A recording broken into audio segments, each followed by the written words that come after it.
Good morning पिला माने माई academy बा मो पाठशाला को तुम मानक स्वागत। आज आम चतुर्थ श्रेणीर साहित्य बही जार ना अच्छी भाषा महक से भाषा महक बहीर पाठ 4 जोटा कि अच्छी जय राजगुरु से विषयटी को पढ़ा आ तार प्रश्न उत्तर मध्य करवा। तेबे ए विषयटी होची एक देशात्मबोधक प्रबंध बा जड़े देशप्रेमी आउ स्वाधीनता संग्रामी विषय विषयटी को देछि। तो माने ए विषयटी को शेष पर्यंत देख, भिडियोटी को शेष पर्यंत देख। ए विषय थिबा कठिन शब्दर अर्थ आउ एथिरे थिबा प्रश्न उत्तर सबुतक मो ए भिडियो माध्यम रे तुम मानकु कहि देबी, तेणु भिडियोटी को शेष पर्यंत निश्चय देख। तेबे भिडियोटी भल लागिले तुम माने ए भिडियोटी को तुम सांग मान सहित शेयर कर देबो। आउ चैनल रे नुआ थिले चैनल टी को सब्सक्राइब कर देबो।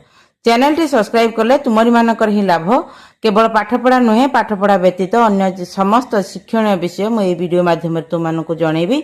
एसे किंबा लेटर किंबा दरखास्त आउ अन्य विषय डिबेट हैला सब विषय रे मु ए वीडियो माध्यम रे तुम मानक जनइबी, तेणु वीडियोटी को शेष पर्यंत निश्चय देख। तेबे चल पढ़ी देबा आउ निज भितर ही सेही देशात्मबोधक भाव उद्रेक करबा, सेही भावरे ही विषयटी को पढ़ा। तेणु प्रथमे आम ए विषयटी को रिडिंग करदेबा, तापर एटी को पढ़ा बा बुझा।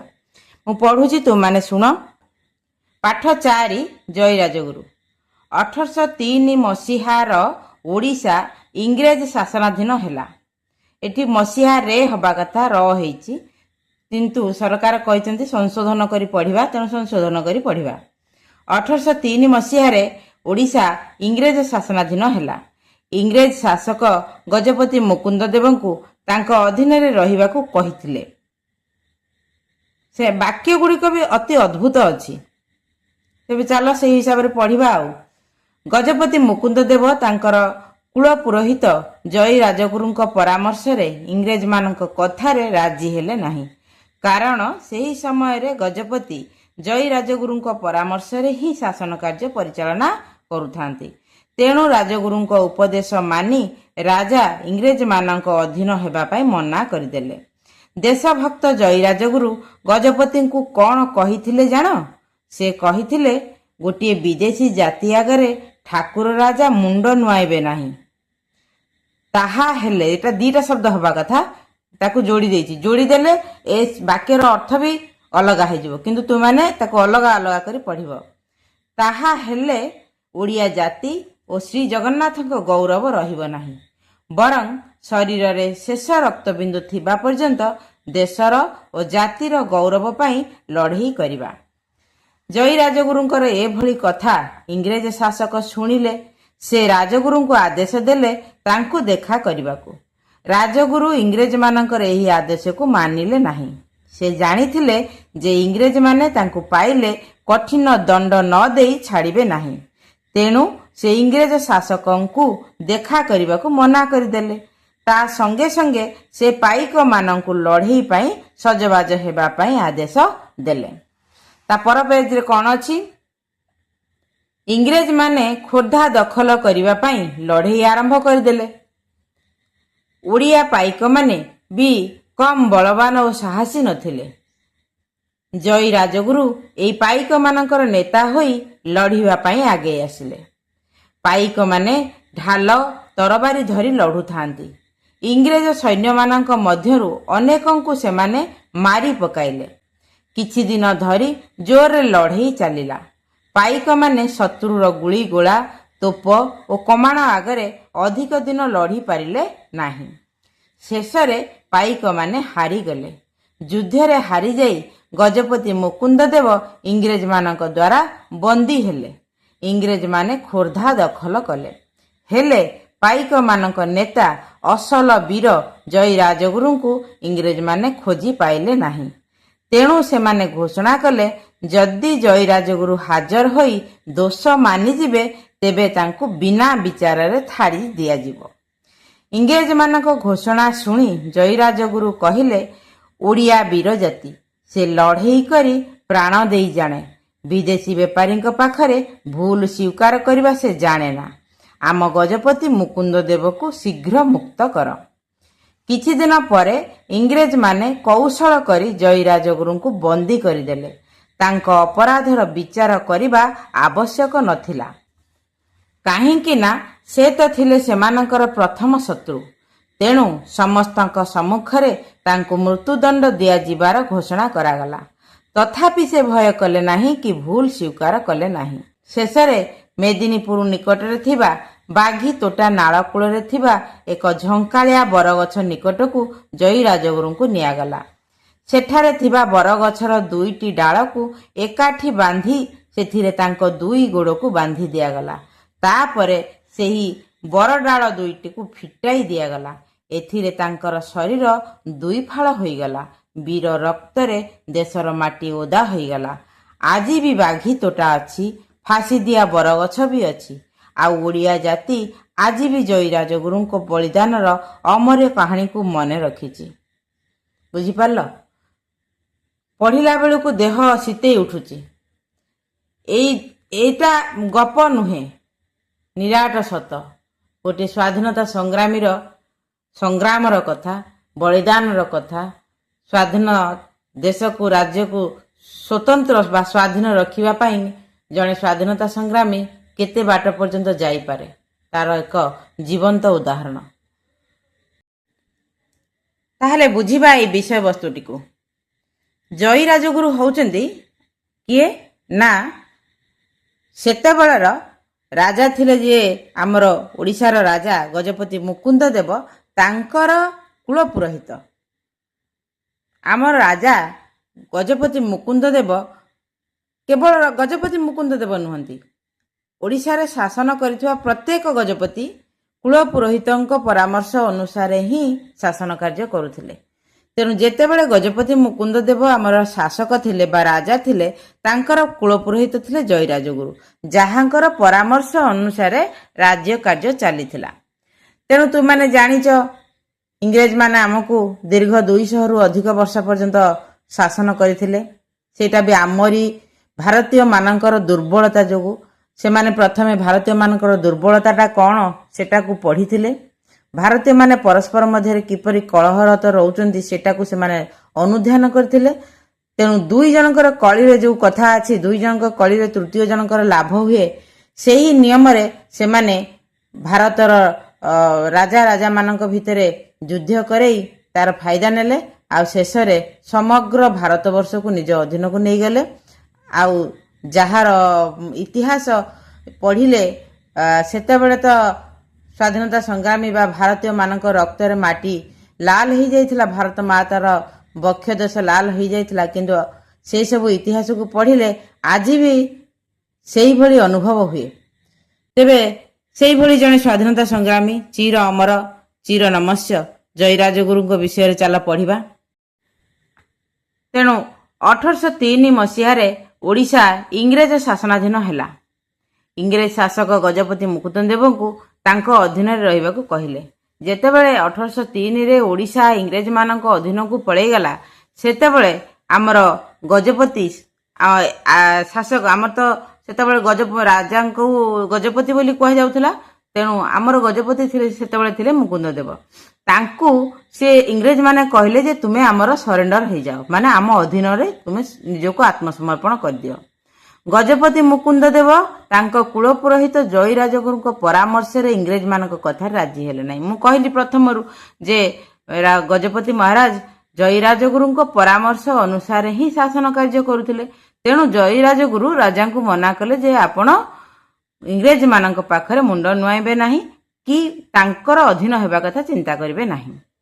ତେଣୁ ରାଜା ମନା କରିଦେଲେ, ଇଂରେଜମାନଙ୍କ ଅଧୀନରେ ଯିବା ପାଇଁକା ମନା କରିଦେଲେ। କାରଣ ସେହି ସମୟରେ ଗଜପତି ଜୟୀ ରାଜଗୁରୁଙ୍କ ପରାମର୍ଶରେ ହିଁ ଶାସନ କାର୍ଯ୍ୟ ପରିଚାଳନା କରୁଥାନ୍ତି, ଯୋଉଟାକି ମୁଁ ତୁମକୁ କହିଲି। ତେଣୁ ରାଜଗୁରୁଙ୍କ ଉପଦେଶ ମାନି ରାଜା ଇଂରେଜମାନଙ୍କ ଅଧୀନ ହେବା ପାଇଁ ମନା କରିଦେଲେ। ଜୟୀ ରାଜଗୁରୁଙ୍କ ପରାମର୍ଶ ଅନୁସାରେ ରାଜା ମନା କଲେ, ମୁଁ ଇଂରେଜମାନଙ୍କର ଅଧୀନ ବା ତୁମମାନଙ୍କର ଅଧୀନ ହେବି ନାହିଁ। ଦେଶଭକ୍ତ ଜୟୀ ରାଜଗୁରୁ ଗଜପତିଙ୍କୁ କ'ଣ କହିଥିଲେ ଜାଣିଛ? ରାଜା ହେଉଛନ୍ତି ମୁକୁନ୍ଦ ଦେବ, କିନ୍ତୁ ଜୟୀ ରାଜଗୁରୁ ହେଉଛନ୍ତି ତାଙ୍କର ପରାମର୍ଶଦାତା ବା ସାଧାରଣ ଭାବରେ ଜଣେ କହିଲେ ଜଣେ ପ୍ରଜା। ସେ କୁଳ ପୁରୋହିତ ହେଲେ ମଧ୍ୟ ସେ ଜଣେ ପ୍ରଜା।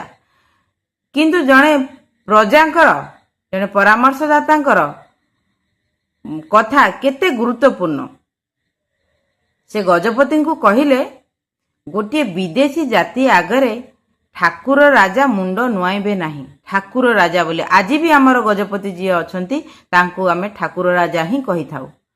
ତେଣୁ ସେ ସେତେବେଳେ ଜୟୀରାଜଗୁରୁ କହିଲେ ଯେ ଗୋଟିଏ ବିଦେଶୀ ଜାତି ଆଗରେ ଠାକୁର ରାଜା ମୁଣ୍ଡ ନୁଆଇବେ ନାହିଁ। ତାହା ଯଦି ହୁଏ ତାହା ହେଲେ ଓଡ଼ିଆ ଜାତି ଓ ଶ୍ରୀ ଜଗନ୍ନାଥଙ୍କ ଗୌରବ ରହିବ ନାହିଁ। ତେଣୁ ସେ କହିଲେ ଯଦି ଗଜପତି ମୁଣ୍ଡ ନୁଆଇଁ ଦେବେ ତାର ଅର୍ଥ ଶ୍ରୀ ଜଗନ୍ନାଥ ସଂସ୍କୃତି ଶ୍ରୀ ଜଗନ୍ନାଥଙ୍କର ଗୌରବ ମଧ୍ୟ ମୁଣ୍ଡ ନଇଁଯିବ। ତେଣୁ ରାଜା ଏହା କରିବେ ନାହିଁ। ଯଦି ତା ବଦଳରେ ତୁମେ କ'ଣ କରିପାରିବ? ବରଂ ଶରୀରରେ ଶେଷ ରକ୍ତବିନ୍ଦୁ ଥିବା ପର୍ଯ୍ୟନ୍ତ ଦେଶର ଓ ଜାତିର ଗୌରବ ପାଇଁ ଲଢ଼େଇ କରିବା।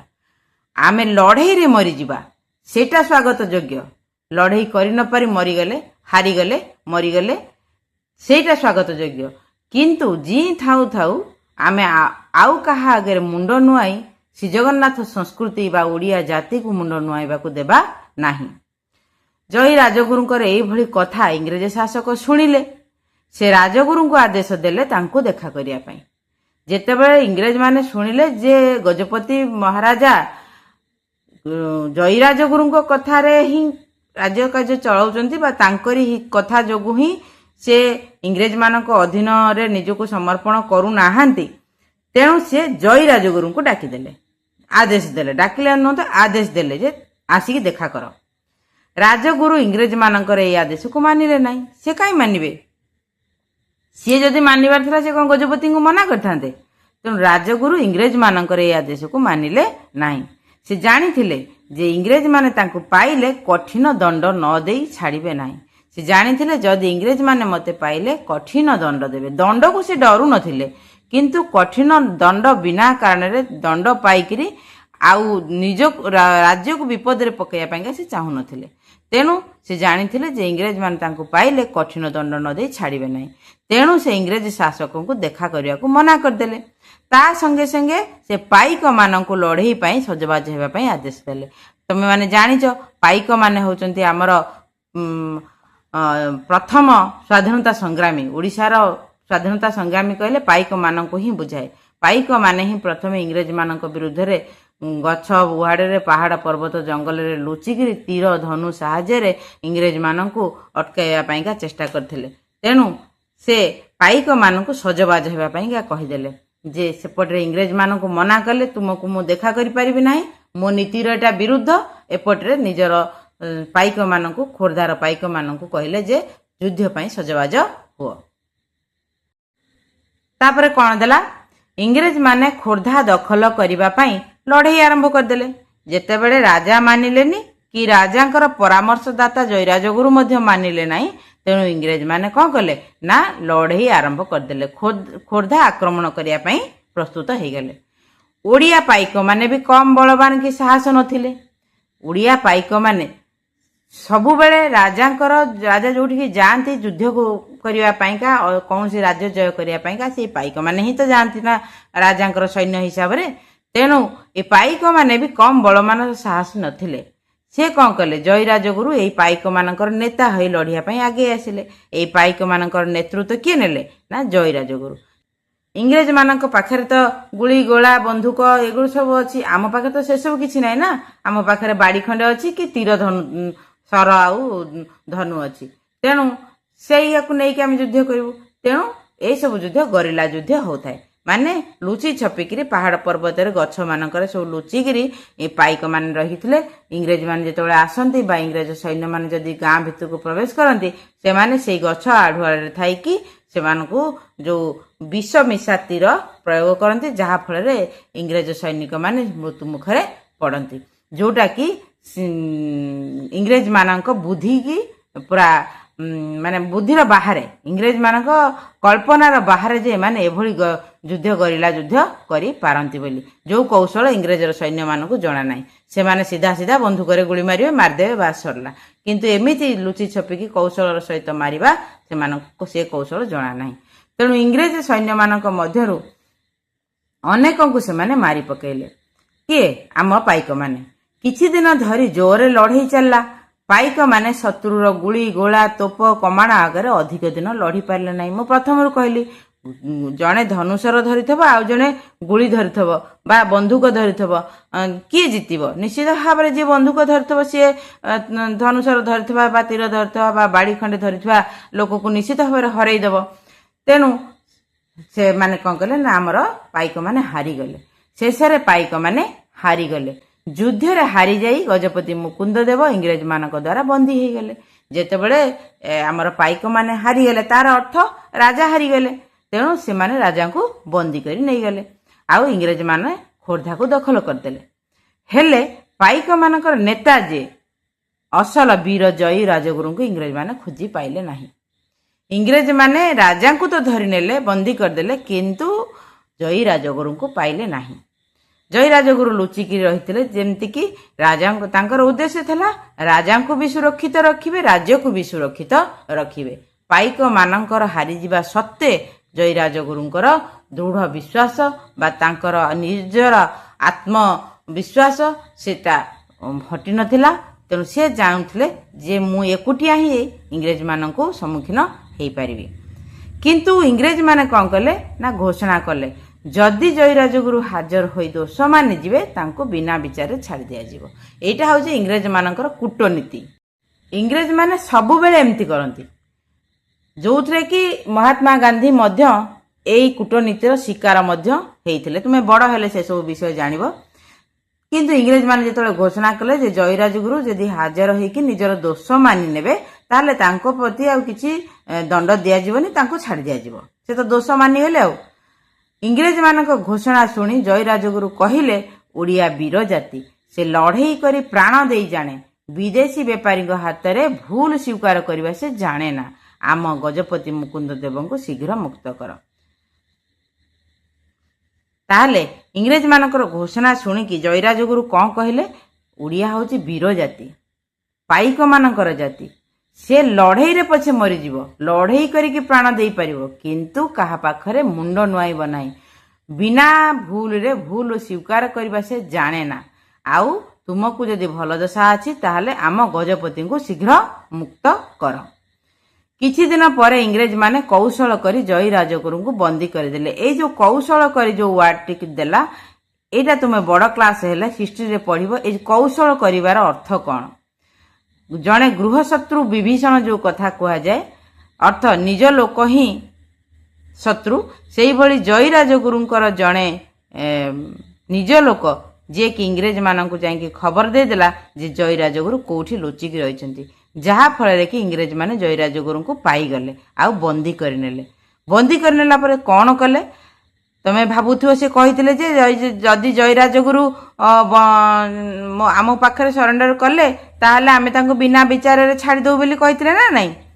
କିନ୍ତୁ ତାଙ୍କ ଅପରାଧ ବିଚାର କରିବା ଆବଶ୍ୟକ ନଥିଲା, ବିଚାର ବି କରିବାର ଆବଶ୍ୟକ ନଥିଲା। ତାଙ୍କୁ ସିଧା ମୃତ୍ୟୁଦଣ୍ଡ ଦେବାର ତାଙ୍କର ନିୟମ ଥିଲା ବା ଆଦେଶ ଥିଲା। ତାହେଲେ ତା ପରବର୍ତ୍ତୀ ପେଜରେ କ'ଣ ଅଛି ଚାଲ ଦେଖିଦେବା। କାହିଁକି ନା ସେ ତ ଥିଲେ ସେମାନଙ୍କର ପ୍ରଥମ ଶତ୍ରୁ ନା। ରାଜା ପ୍ରଥମ ଶତ୍ରୁ ନଥିଲେ, ରାଜାଙ୍କର ପରାମର୍ଶଦାତା ଜୟୀ ରାଜଗୁରୁ। କାରଣ ଜୟୀ ରାଜଗୁରୁଙ୍କ ପରାମର୍ଶ ଅନୁସାରେ ହିଁ ରାଜା ଶାସନ କରୁଥିଲେ। ତେଣୁ ତାଙ୍କର ବିଚାର ହିଁ କରିବାର ନାହିଁ, ସିଧା ମୃତ୍ୟୁଦଣ୍ଡ। ତେଣୁ ସମସ୍ତଙ୍କ ସମ୍ମୁଖରେ ତାଙ୍କୁ ମୃତ୍ୟୁଦଣ୍ଡ ଦିଆଯିବାର ଘୋଷଣା କରାଗଲା। ସମସ୍ତଙ୍କ ସମ୍ମୁଖରେ ହିଁ ଜୟୀ ରାଜଗୁରୁଙ୍କୁ ମୃତ୍ୟୁଦଣ୍ଡ ଦିଆଯିବ। ଏଭଳି ମୃତ୍ୟୁଦଣ୍ଡ ହୁଏତ ଇତିହାସ ପୃଷ୍ଠାରେ ବୋଧେ ବିରଳ, ଆଉ କେଉଁଠି ବି ଏଇ ମୃତ୍ୟୁଦଣ୍ଡ ନାହିଁ, ଯାହାକି ସବୁଠାରୁ ଥିଲା ହୃଦୟହୀନ, ହୃଦୟ ବିଦାରକ ଆଉ ନିଷ୍ଠୁର। ତା ପାଇଁକା କୌଣସି ଶବ୍ଦ ନାହିଁ। ଜୟୀ ରାଜଗୁରୁଙ୍କୁ ଯେଉଁଭଳି ଭାବରେ ମୃତ୍ୟୁଦଣ୍ଡ ଦିଆଗଲା ତା ପାଇଁ କୌଣସି ଶବ୍ଦ ହିଁ ନାହିଁ ଶବ୍ଦକୋଷରେ। ତେଣୁ ତୁମେମାନେ ପଢ଼ିଲେ ବା ମୁଁ ତ ପଢ଼ୁଥିବା ଅବସ୍ଥାରେ ମୋ ଭିତରେ ବି ମାନେ ଏତେ କ୍ରୋଧ ଜାଗ୍ରତ ହେଉଛି ବା ଇଚ୍ଛା ହେଉଛି ଏବେ ଯେମିତି ଆମ ଆଖି ଆଗରେ ଯେମିତି ସେଇ ସବୁ ଘଟଣା ଘଟୁଛି ଆଉ ମୁଁ ସେଠି ଯାଇ କିଛି କରିଦେବି, ଏଭଳି ଭାବନା ମନରେ ଆସୁଛି। ତେଣୁ ଏତେ ନିଷ୍ଠୁର ଇଂରେଜମାନେ ଥିଲେ। ଯାହା ବି ହେଲେ ସେମାନେ ମଣିଷ ଜନ୍ମ ପାଇଥିଲେ, କିନ୍ତୁ ମଣିଷତ୍ୱ ତାଙ୍କ ପାଖରେ ନଥିଲା। ଜୟୀ ରାଜଗୁରୁଙ୍କୁ ସେ ଯେଉଁଭଳି ଭାବରେ ମୃତ୍ୟୁଦଣ୍ଡ ଦେଲେ ତାହା କେଉଁଠି ବି ନାହିଁ, ଇତିହାସରେ ବିରଳ। ତେଣୁ ସମସ୍ତଙ୍କ ସମ୍ମୁଖରେ ତାଙ୍କୁ ମୃତ୍ୟୁଦଣ୍ଡ ଦିଆଯିବାର ଘୋଷଣା କରାଗଲା। ତଥାପି ସେ ଭୟ କଲେ ନାହିଁ କି ଭୁଲ ସ୍ୱୀକାର ମଧ୍ୟ କଲେ ନାହିଁ। ମୋର ଭୁଲ ନାହିଁ। ତେଣୁ ସମସ୍ତଙ୍କ ସମ୍ମୁଖରେ ତାଙ୍କୁ ମୃତ୍ୟୁଦଣ୍ଡ ଦିଆଯିବାର ଘୋଷଣା କରାଗଲା। ତଥାପି ସେ ଭୟ କଲେ ନାହିଁ କି ଭୁଲ ସ୍ୱୀକାର କଲେ ନାହିଁ। ସେ ଜାଣିଲେ ମୃତ୍ୟୁ ଖୁବ୍ ନିକଟ, ଖୁବ୍ କମ ସମୟ ଭିତରେ ତାଙ୍କୁ ମୃତ୍ୟୁଦଣ୍ଡ ହିଁ ମିଳିବ। କିନ୍ତୁ ତଥାପି ବି ସେ ଭୁଲ କଲେନି, ମାନେ ଭୁଲ ସ୍ୱୀକାର କଲେନି, ଯୋଉଟା କି ଗୋଟେ ଭୁଲ ତାଙ୍କ ପାଇଁକା। ତଥାପି ସେ ଭୟ କଲେନି କି ଭୁଲ ସ୍ୱୀକାର କଲେ ନାହିଁ। ଶେଷରେ ମେଦିନୀପୁର ନିକଟରେ ଥିବା ବାଘି ତୋଟା ନାଳକୂଳରେ ଥିବା ଏକ ଝଙ୍କାଳିଆ ବରଗଛ ନିକଟକୁ ଜୟୀ ରାଜଗୁରୁଙ୍କୁ ନିଆଗଲା। ଗୋଟେ ଝଙ୍କାଳିଆ ବରଗଛ, ତୁମେମାନେ ବରଗଛ ନିଶ୍ଚିତ ଦେଖିଥିବ। ବରଗଛ ଯେତେ ପୁରୁଣା ହେବ ତାହାର ସେତେ ଓହଳ ସବୁ ତଳକୁ ଓହଳିଥାଏ। ତେଣୁ ସେ ବରଗଛର ଓହଳକୁ ବରଗଛ ପାଖକୁ ଜୟୀ ରାଜଗୁରୁଙ୍କୁ ନିଆଗଲା। ସେଠାରେ ଥିବା ବରଗଛର 2ଟି ଡାଳକୁ ଏକାଠି ବାନ୍ଧି ସେଥିରେ ତାଙ୍କ 2 ଗୋଡ଼କୁ ବାନ୍ଧି ଦିଆଗଲା। 2ଟି ଓହଳକୁ ଗୋଟାଏ ଜାଗାରେ ଆଣି ବାନ୍ଧି ଦିଆଗଲା। ସେଥିରେ ଜୟୀ ରାଜଗୁରୁଙ୍କର 2ଟା ଗୋଡ଼କୁ ବାନ୍ଧି ଦିଆଗଲା। ତାପରେ ଗୋଡ଼ ବାନ୍ଧି ସାରିଲା ପରେ ସେ 2ଟି ଓହଳକୁ ଖୋଲି ଦିଆଗଲା, ଯାହା ଫଳରେ କି ଜୟୀ ରାଜଗୁରୁ ମଝିରୁ 2 ଫାଳ ହେଇଗଲା, ତାଙ୍କ ଶରୀର ମଝିରୁ 2 ଫାଳ ହେଇଗଲା। ତୁମେ ଭାବି ପାରୁଛ ଏଭଳି ନିଷ୍ଠୁର ଦଣ୍ଡ କେବେ ଆଉ ଶୁଣିଛ? ଜୟୀ ରାଜଗୁରୁଙ୍କ କଥା ପଢିଲା ପରେ ଭାବୁଛ ଇତିହାସରେ ଏମିତି ବି ଆଉ ଥରେ କୋଉଠି ହେଇଥିବ ବୋଲି? ସେଥିରେ ତାଙ୍କର 2 ଗୋଡ଼କୁ ବାନ୍ଧି ଦିଆଗଲା।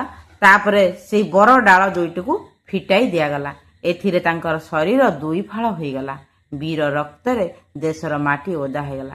ତମେ ଥରେ ଚିନ୍ତା କଲ, ସେଇ ସମୟରେ ଯଦି ତୁମେ ଉପସ୍ଥିତ ଥାନ୍ତ ବା ଏଇ ଦୃଶ୍ୟ ପଢିଲା ପରେ ତୁମେ ଯଦି କଳ୍ପନା କର ସେଠିକାର ପରିସ୍ଥିତି କ'ଣ ଥିବ, ତାଙ୍କୁ କୋଉଭଳି ଭାବରେ ମୃତ୍ୟୁଦଣ୍ଡ ଦିଆଯାଇଥିବ, ତାଙ୍କ ଶରୀରର ଅବସ୍ଥା କ'ଣ ହେଇଥିବ, ତାଙ୍କ ଶରୀରରୁ କେତେ ରକ୍ତ ବାହାରିଥିବ, ସେ ରକ୍ତରେ ସେ ବରଗଛ ଓହଳର ବା ବରଗଛର ତଳଟା କିଭଳି ଭାବରେ ରକ୍ତ ରଞ୍ଜିତ ହେଇଯାଇଥିବ ଚିନ୍ତା କରିପାରୁଛ? ଯୋଉଟାକି ଲୋକମାନେ ପୁଣି ଦେଖୁଥିବେ ତାକୁ ସର୍ବ ସମ୍ମୁଖରେ। ଆଜି ବି ବାଘି ତୋଟା ଅଛି, ଫାଶୀ ଦିଆ ବରଗଛ ବି ଅଛି। ଆଉ ଓଡ଼ିଆ ଜାତି ଆଜି ବି ଜୟୀ ରାଜଗୁରୁଙ୍କ ବଳିଦାନର ଅମର କାହାଣୀକି ମନେ ରଖିଛି। ଇଏ କ'ଣ ଭୁଲିବା କଥା? ଏ ବଳିଦାନକୁ କ'ଣ ଭୁଲା ଯାଇପାରେ? ନା, ଓଡ଼ିଆ ଜାତି ଯେ ପର୍ଯ୍ୟନ୍ତ ତିଷ୍ଠିଥିବ, ଯେ ପର୍ଯ୍ୟନ୍ତ ଓଡ଼ିଆ ଜାତି ବଞ୍ଚି ରହିଥିବ, ସେ ପର୍ଯ୍ୟନ୍ତ ଜୟୀ ରାଜଗୁରୁଙ୍କ ବଳିଦାନକୁ କେବେ ବି ଭୁଲି ପାରିବ ନାହିଁ। ବୁଝିପାରୁଛ? ବିଷୟବସ୍ତୁଟା ତ ତୁମମାନଙ୍କୁ ପଢ଼େଇଦେଲି, ବୁଝେଇଦେଲି। ବହୁତ ଭଲ ଲାଗିଲା କବିତା ପ୍ରବନ୍ଧଟି ପଢ଼ିକିରି। ଏଇଟିକୁ ଆମେ କବିତାରେ ପଢ଼ୁଥିଲୁ, ଏ ବର୍ଷ ତୁମକୁ ଏଇଟା ଗଦ୍ୟରେ ବା ପ୍ରବନ୍ଧରେ ଦେଇଛି। ତେବେ ଚାଲ ଦେଖିବା ତାର ପ୍ରଶ୍ନ ଉତ୍ତର ବା ଅଭ୍ୟାସ ପ୍ରଶ୍ନ ଉତ୍ତର କ'ଣ ଅଛି। ଦେଖ, ପ୍ରଶ୍ନ ଉତ୍ତର ପୂର୍ବରୁ ତୁମର ଏଠି ଦେଇଛି ଆସ ନୂଆ ଶବ୍ଦ ଜାଣିବା। ଏଠି କେତେଟା ଶବ୍ଦ ଦେଇଛି ଯୋଉଟାକି ତୁମର ଏଇ ବିଷୟବସ୍ତୁରେ ଥିଲା। ଏଇ ଶବ୍ଦ ଗୁଡ଼ିକର ଅର୍ଥ ତୁମେମାନେ ଲେଖିବ। ଏଇ ଶବ୍ଦ ଗୁଡ଼ିକର ସବୁ ଗୁଡ଼ିକର ସଠିକ ଅର୍ଥ ବାହାରିବ ବୋଲି ସେମିତି କିଛି ମାନେ ନାହିଁ। କେତେଟା ଶବ୍ଦର ଅର୍ଥ ଆଉ ଗୋଟେ ଶବ୍ଦରେ ପ୍ରକାଶ କରିବା ସମ୍ଭବ ହୁଏ ନା। ସେଇ ଶବ୍ଦର ଅର୍ଥ ସେଇ ଶବ୍ଦ ନିଜେ ହେଇଯାଇଥାଏ। ତେଣୁ ମୁଁ ଏଇ ଶବ୍ଦ ଗୁଡ଼ିକର ଅର୍ଥ ଲେଖିଦେଉଛି। ଆଉ ତଳେ ଯେଉଁ ପ୍ରଶ୍ନ ଗୁଡ଼ିକ ଦେଇଛି ଏ ପ୍ରଶ୍ନ ଗୁଡ଼ିକର ଉତ୍ତର ମଧ୍ୟ ଖାତାରେ ଲେଖିଦେଉଛି, ତାପରେ ତୁମମାନଙ୍କୁ ପଢ଼େଇଦେବି। ବୁଝିପାରୁଛ? ଆଚ୍ଛା, ତୁମ ବହିରେ ଥିବା ପ୍ରଶ୍ନ ଗୁଡ଼ିକ ମୁଁ ଲେଖିଦେଇଛି, ତାର ଉତ୍ତର ମଧ୍ୟ ଲେଖିଦେଇଛି। ତେବେ ମୁଁ ସେଗୁଡ଼ିକୁ ପଢ଼ି ଦେଉଛି, ତୁମମାନେ ଶୁଣିନିଅ। ପ୍ରଥମ ପ୍ରଶ୍ନ ଥିଲା, ଗଜପତି କାହାର ପରାମର୍ଶରେ ଶାସନ କାର୍ଯ୍ୟ ପରିଚାଳନା କରୁଥିଲେ? ଗଜପତି ତାଙ୍କର କୁଳପୁରୋହିତ ଜୟୀ ରାଜଗୁରୁଙ୍କ ପରାମର୍ଶରେ ଶାସନ କାର୍ଯ୍ୟ ପରିଚାଳନା କରୁଥିଲେ। ତାପରେ 2 ନମ୍ବର ପ୍ରଶ୍ନ କ'ଣ ଅଛି? ଇଂରେଜମାନେ କେଉଁ ରାଜାଙ୍କୁ ନିଜ ଅଧୀନରେ ରଖିବାକୁ ଚାହୁଁଥିଲେ? ଇଂରେଜମାନେ ଓଡ଼ିଶାର ରାଜା ବା ଏଠି ଖୋର୍ଦ୍ଧାର ରାଜା ମଧ୍ୟ ଲେଖିପାର। ଖୋର୍ଦ୍ଧାର ରାଜା ଗଜପତି ମୁକୁନ୍ଦ ଦେବଙ୍କୁ ନିଜ ଅଧୀନରେ ରଖିବାକୁ ଚାହୁଁଥିଲେ। 3 ନମ୍ବରର ପ୍ରଶ୍ନ କ'ଣ ଅଛି? ଓଡ଼ିଆ ପାଇକମାନଙ୍କ ନେତା କିଏ ଥିଲେ? ଓଡ଼ିଆ ପାଇକମାନଙ୍କ ନେତା ଜୟୀ ରାଜଗୁରୁ ଥିଲେ। 4 ନମ୍ବର ପ୍ରଶ୍ନ ଅଛି, ଓଡ଼ିଆ ପାଇକମାନେ କାହା ଆଗରେ ବେଶୀ ଦିନ ଲଢ଼ି ପାରିଲେ ନାହିଁ? ଉତ୍ତର କ'ଣ ହେବ ନା ଓଡ଼ିଆ ପାଇକମାନେ ଇଂରେଜମାନଙ୍କ ଗୁଳିଗୋଳା, ତୋପ, କମାଣ ଆଗରେ ବେଶୀ ଦିନ ଲଢ଼ି ପାରିଲେ ନାହିଁ। 5 ନମ୍ବରର ପ୍ରଶ୍ନ ଥିଲା, ଜୟୀ ରାଜଗୁରୁଙ୍କୁ କେଉଁଠି ଓ କିପରି ଫାଶୀ ଦିଆଯାଇଥିଲା? ଉତ୍ତର କ'ଣ ହେବ? ଏ ପ୍ରଶ୍ନର ଉତ୍ତର ତ ଲେଖିଲେ ଫାଳେ ହେବ। ତେବେ ମୁଁ 2 ଧାଡ଼ିରେ ଲେଖିଦେଇଛି, ଶୁଣିନିଅ। ମେଦିନୀପୁର ନିକଟରେ ଥିବା ବାଘି ତୋଟା ନାଳ କୂଳରେ ଥିବା ଗୋଟିଏ ଝଙ୍କାଳିଆ ବରଗଛର 2 ଡାଳକୁ ଜୟୀ ରାଜଗୁରୁଙ୍କ 2 ଗୋଡ଼କୁ ବାନ୍ଧି ଡାଳ ଦୁଇଟିକୁ ଛାଡ଼ି ଦେଇଥିଲେ ଇଂରେଜମାନେ, ଯାହା ଫଳରେ ଜୟୀ ରାଜଗୁରୁଙ୍କ ଶରୀର ଦୁଇ ଫାଳ ହୋଇଯାଇଥିଲା। ବୁଝିପାରିଲ? ତାପରେ ପ୍ରଶ୍ନ କ'ଣ ଥିଲା ତୁମେ ଦେଖିଦେବା ବହିରେ। ତାପର ପ୍ରଶ୍ନ ଥିଲା ନିମ୍ନଲିଖିତ ଶବ୍ଦକୁ ବ୍ୟବହାର କରି ଗୋଟିଏ ଗୋଟିଏ ସାର୍ଥକ ବାକ୍ୟ ଗଢ଼। ଏଇ ଯେଉଁ ଶବ୍ଦ ସବୁ ଦେଇଛି ତାକୁ ଲଗେଇକି ବାକ୍ୟ ଗଢ଼ିପାରିବ। ତେବେ ଏଇସବୁ ଶବ୍ଦକୁ ଲଗେଇକି ଅନେକ କିଛି ବାକ୍ୟ ହେଇପାରିବ। ତେବେ ମୁଁ କେତୋଟି ବାକ୍ୟ ପ୍ରତି ଶବ୍ଦରେ ଲେଖିଦେଇଛି, ସେଗୁଡ଼ିକୁ ପଢ଼ି ଦେଉଛି, ଶୁଣିନିଅ। ତାହେଲେ ମୁଁ କ'ଣ ଲେଖିଛି? ଗଜପତି। ଗଜପତି ମହାରାଜା ମହାପ୍ରଭୁ ଶ୍ରୀ ଜଗନ୍ନାଥଙ୍କ ଆଦ୍ୟ ସେବକ ଅଟନ୍ତି। ତାପରେ ଥିଲା ପାଇକ। ଓଡ଼ିଶାର ପାଇକମାନଙ୍କ ବୀରତ୍ୱର କାହାଣୀ ଇତିହାସ ପୃଷ୍ଠାରେ ସ୍ୱର୍ଣ୍ଣାକ୍ଷରରେ ଲିପିବଦ୍ଧ। ପରାମର୍ଶ, ଗୁରୁଜନମାନଙ୍କ ପରାମର୍ଶକୁ ମାନି ନେବା ଉଚିତ। ଆଦେଶ, ରାଜାଙ୍କ ଆଦେଶ ପାଇ ସୈନ୍ୟମାନେ ଯୁଦ୍ଧକୁ ବାହାରିଲେ। ତାପରେ ଥିଲା ଗୌରବ, କଟକର ବାରବାଟୀ ଦୁର୍ଗ ଆମର ଗର୍ବ ଓ ଗୌରବର ପ୍ରତୀକ ଅଟେ। ତାପରେ ଥିଲା ବେପାରୀ, ସେହି ବେପାରୀ ଜଣକ ଜଣେ ସଚ୍ଚୋଟ ବ୍ୟକ୍ତି ଅଟେ ବା ଅଟନ୍ତି। ବଳିଦାନ, ଓଡ଼ିଆ ଜାତି ବଞ୍ଚିଥିବା ପର୍ଯ୍ୟନ୍ତ ଜୟୀ ରାଜଗୁରୁଙ୍କ ବଳିଦାନକୁ ମନେ ପକାଉଥିବ। ତା ପର ପ୍ରଶ୍ନ ଥିଲା ତୁମର ବିପରୀତ ଶବ୍ଦ ଲେଖ। ବହିରେ ଯାହା ଥିଲା ମୁଁ ଏଟାକୁ ଲେଖିଦେଇଛି। ରାଜି ଅରାଜି, କଠିନ ସରଳ, ସାହସୀ ଭୀରୁ, ଦୋଷ ଗୁଣ, ହାରିବା ଜିତିବା, ଶେଷ ଆରମ୍ଭ। ତାପରେ ଦେଖ ଦେଇଛି 3 ନମ୍ବର, ଚିତ୍ର ଦେଖି ପ୍ରଥମେ ଚିହ୍ନ ଓ ତାଙ୍କର ନାମ ଲେଖ। এই ଚିତ୍ରଟି ହେଉଛି ବୀର ସୁରେନ୍ଦ୍ର ସାଏ, এই ଚିତ୍ରଟି ହେଉଛି ଜୟୀ ରାଜଗୁରୁଙ୍କର, ଇଏ ହେଲେ ଲକ୍ଷ୍ମଣ ନାୟକ, ଆଉ ଇଏ ହେଉଛନ୍ତି ଆମର ବାଜି ରାଉତ। ତେବେ ଚିତ୍ର ଗୁଡ଼ିକ ଯେହେତୁ ସଠିକ୍ ଚିତ୍ର ନୁହେଁ, ତେବେ ଆମେମାନେ ଯାହା ଦେଖିଛୁ ଇତିହାସରେ ସେଇ ହିସାବରେ ଆମେ ଏଇଗୁଡ଼ିକ ନାଁ ଦେଇଛୁ। ତେବେ ଜୟୀ ରାଜଗୁରୁ ଯେ ଏଇଭଳି ପ୍ରକୃତରେ ଦେଖିଯାଉଥିଲେ କି ନାହିଁ ଆମେ ବି ଜାଣିନେ। ତେବେ ଜୟୀ ରାଜଗୁରୁଙ୍କ ଫଟୋ କହିଲେ ଏଇଟା ହିଁ ଆମେ ବୁଝିଥାଉ।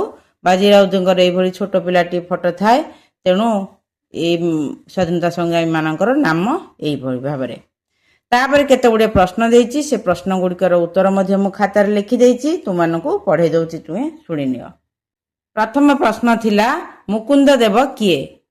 ଉତ୍ତର ହେଲା ମୁକୁନ୍ଦ ଦେବ ଓଡ଼ିଶାର ଶେଷ ସ୍ୱାଧୀନ ଗଜପତି ଥିଲେ, ଯିଏକି ନାବାଳକ ଥିବାବେଳେ ଜୟୀ ରାଜଗୁରୁ ତାଙ୍କର ପରାମର୍ଶଦାତା ଥିଲେ। ଦ୍ୱିତୀୟ ପ୍ରଶ୍ନ ଥିଲା ଜୟୀ ରାଜଗୁରୁ କିଏ? ଜୟୀ ରାଜଗୁରୁ ଖୋର୍ଦ୍ଧାର ରାଜା ମୁକୁନ୍ଦ ଦେବଙ୍କ କୁଳପୁରୋହିତ, ପରାମର୍ଶଦାତା ଓ ସେନାପତି ଥିଲେ। ତୃତୀୟ ପ୍ରଶ୍ନ ଥିଲା ଖୋର୍ଦ୍ଧା ବୀରମାନଙ୍କୁ କ'ଣ ଡକାଯାଉଥିଲା? ଖୋର୍ଦ୍ଧା ବୀରମାନଙ୍କୁ ପାଇକ ଡକାଯାଉଥିଲା। 4 ନମ୍ବର ପ୍ରଶ୍ନ ଥିଲା ଖୋର୍ଦ୍ଧା ବୀର କେଉଁ ଅସ୍ତ୍ର ନେଇ ଲଢ଼ୁଥିଲେ? ଖୋର୍ଦ୍ଧା ବୀର ତୀର, ବର୍ଚ୍ଛା, ଢାଲ, ଧନୁଶର ଇତ୍ୟାଦି ପାରମ୍ପରିକ ଅସ୍ତ୍ର ନେଇ ଲଢ଼ୁଥିଲେ। 5 ନମ୍ବର ପ୍ରଶ୍ନ ଥିଲା ରାଜଗୁରୁଙ୍କର କାହିଁକି ବିଚାର ହେଲା ନାହିଁ? ରାଜଗୁରୁ ଇଂରେଜମାନଙ୍କ ଆଦେଶକୁ ବାରମ୍ବାର ପ୍ରତ୍ୟାଖ୍ୟାନ କରି ତାଙ୍କର ପ୍ରଧାନ ତଥା ପ୍ରଥମ ଶତ୍ରୁ ହୋଇଯାଇଥିଲେ। ତେଣୁ ଇଂରେଜମାନେ ତାଙ୍କର ବିଚାର ନ କରି ସିଧାସଳଖ ନିର୍ଦ୍ଦୟ ନିଷ୍ଠୁର ଭାବେ ତାଙ୍କୁ ମୃତ୍ୟୁଦଣ୍ଡ ଦେଇଥିଲେ। ତା ପର ପ୍ରଶ୍ନ କ'ଣ ଅଛି ତୁମ ବହିରେ ଦେଖିଦେବା ଆଗ। ଦେଇଛି ଏଠି ଚିତ୍ରକୁ ଦେଖି ଅସ୍ତ୍ର ଓ ସ୍ଥାନ ଗୁଡ଼ିକର ନାମ କୁହ। ଏଇଟା ହେଉଛି ଆମର ବାରବାଟୀ ଦୁର୍ଗ, ଏଇଟା ହେଲା ଖୋର୍ଦ୍ଧାଗଡ଼, ଆଉ ଏଇଟା ହେଉଛି ଆମର ମେଦିନୀପୁର ଯେଉଁ ଫାଶୀଦିଆ ବରଗଛ।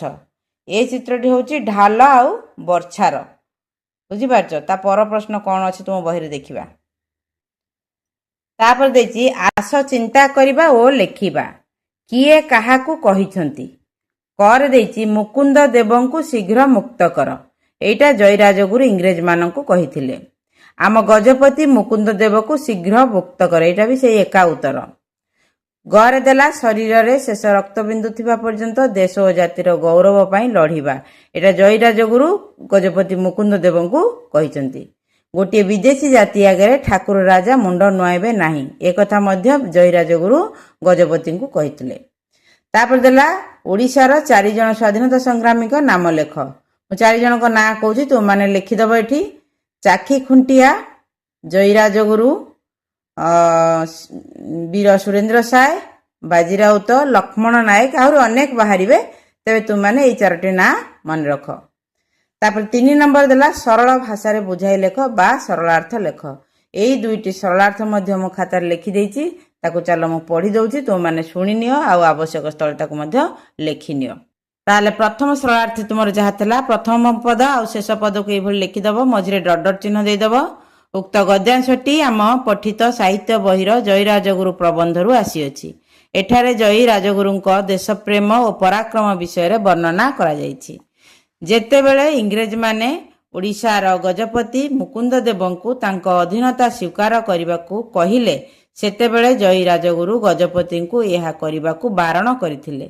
से कहिले एहा केवल गजपतिंक कथा नुहे, एहा महाप्रभु श्री जगन्नाथଙ୍କ गौरव तथा स्वाभिमानर कथा। तेणु आमर ठाकुर राजा कहा पाखरे मुंड नुआइबे नाही, बरं शरीर रे शेष रक्त बिंदु थिबा पर्यंत देश और जातिर गौरव पाई आमे लड़ाई करबाकू प्रस्तुत। तेणु उपरोक्त वर्णनाटी यथार्थ अटे। तापर दुईटी देइथिला सरलार्थ, द्वितीय सरलार्थ लिखिदेबा, आज भी ओडिया जाति जयी राजगुरुଙ୍କୁ।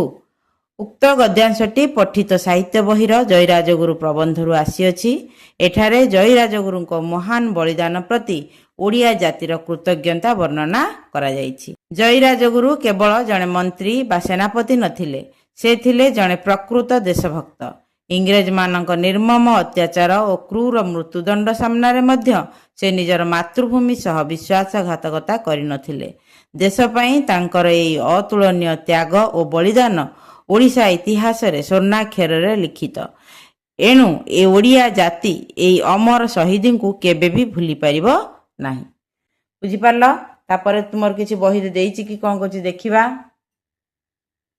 तापरे तुमर बही रे देइछि जे तुम पई काम जयी राजगुरुଙ୍କ विषय रे निज मनरु 5 धाड़ी लेख। तुम माने निजे लेखिबो, तथापि मु ताकू 5 धाड़ी लिखि देइछि, सेटिकू देखिनियो। देख मु एठी लिखिछि 1 नंबर रे, जयी राजगुरु ओडिशार जणे महान स्वाधीनता संग्रामी थिले। से खोर्धा राजा मुकुंद देवଙ୍କ प्रधानमंत्री, राजपुरोहित एवं मुख्य सेनाध्यक्ष थिले। से पाइक मानकर नेता थिले। से मातृभूमि पाई निज जीवन को बाजी लगाई देइथिले। तांकर बलिदान को ओडिया जाति केबे भी भूली परिबो नाही। ता सहित तुम बही रे किछिटा शब्द देइथिला, तार अर्थ मध्य मु एठी लिखि देइछि, सेगुडी को मध्य पढी दउछि, तुम माने सुनि नियो। अधीन माने बसता स्वीकार करिबा, बलिदान माने त्याग, कुलपुरोहित वंशानुक्रम भाव में पूजा करुवा व्यक्ति, परामर्श सुचिंतित मतामत, गौरव माने मान सम्मान, पाइक ओडिशार वीर योद्धा, बंदी कैदी, अपराध दोष फांसी एक प्रकार मृत्युदंड, देशद्रोही देश सह विश्वास करुवा व्यक्ति, छलना कपटता। बुझिपार?